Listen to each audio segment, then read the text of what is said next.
Love and liberate, don't possess, as long as our love happens towards a particular object, even if the object is a person. We will try to reduce that person only to the level of an object. That is exactly what we do when we feel possessive or attached to another person. In the way that we try to possess furniture or a house or any object, we try to possess the person also.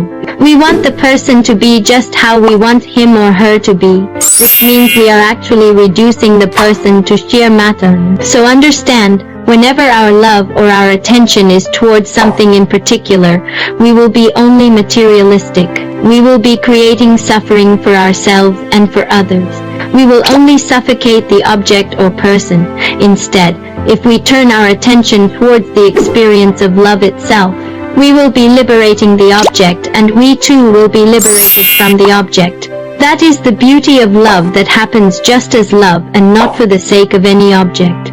When you start possessing someone, you bind yourself also. If you are walking holding your dog's leash, be very clear that you are also bound.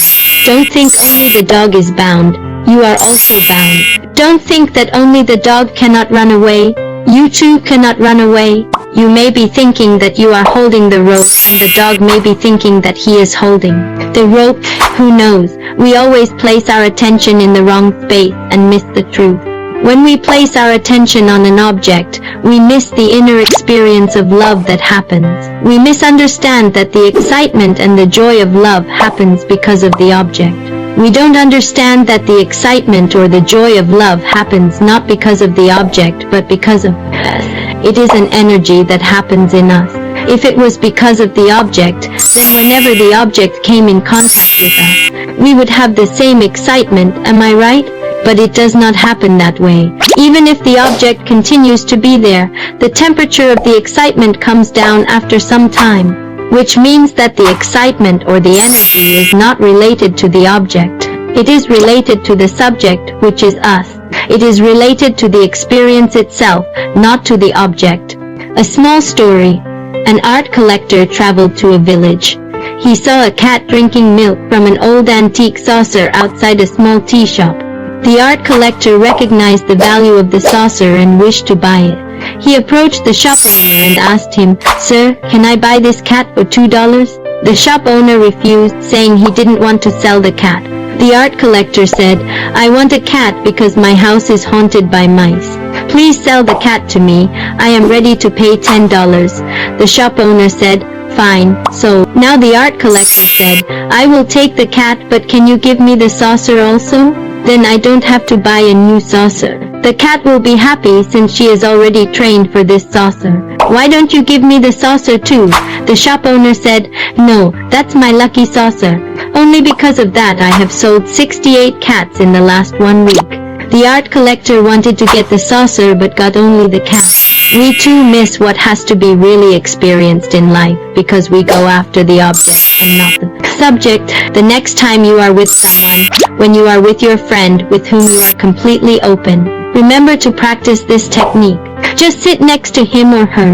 Don't bother about what you are going to do or what you are going to say. Just sit, that's all. That is the technique. Actually, speaking is nothing but avoiding the other person. Because you cannot look into the other person's eyes, you go on speaking. That is the truth.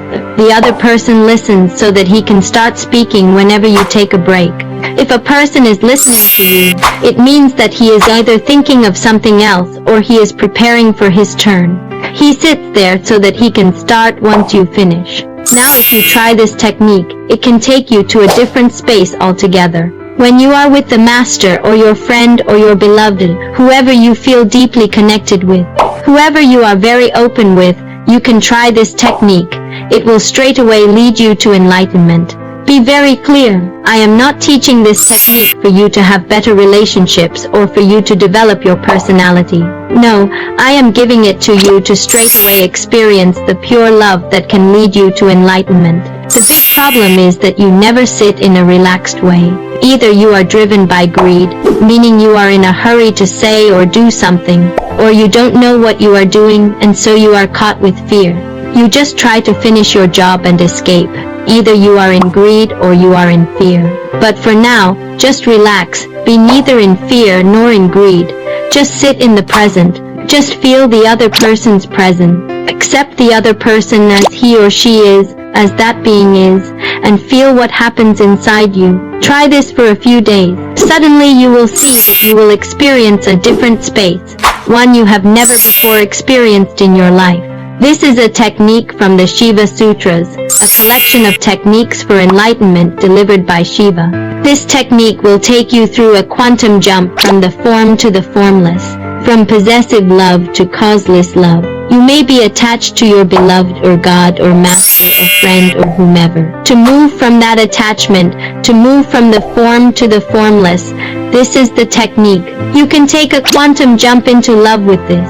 With this jump you will see that love happens not as an attachment to a particular object, but as an overflowing energy that doesn't look for any attachment in the outer world.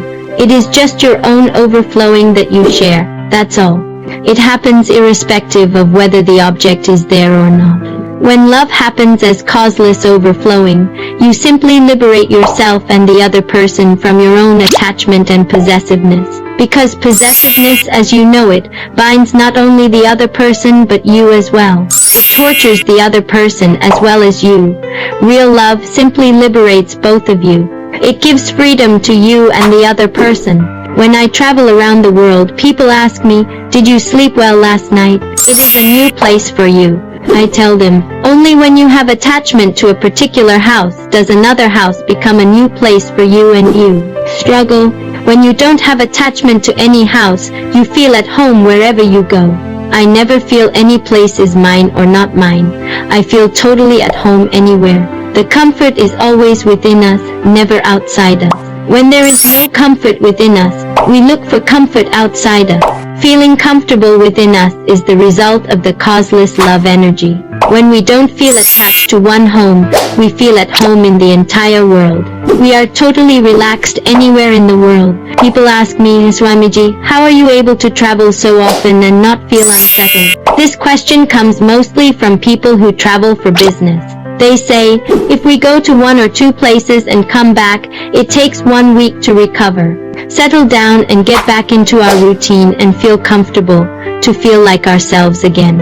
How do you travel so continuously? The secret is the same thing I told you earlier. I don't feel attached or connected to any one house, so I feel connected to the whole world. There is a deep feeling of being at home with the whole world. With this feeling, wherever you go, you will experience a deep, relaxed bliss and ecstasy because that bliss doesn't come from the outer home but from the inner home. Living enlightenment, Bhagavan Nityananda Paramashivam.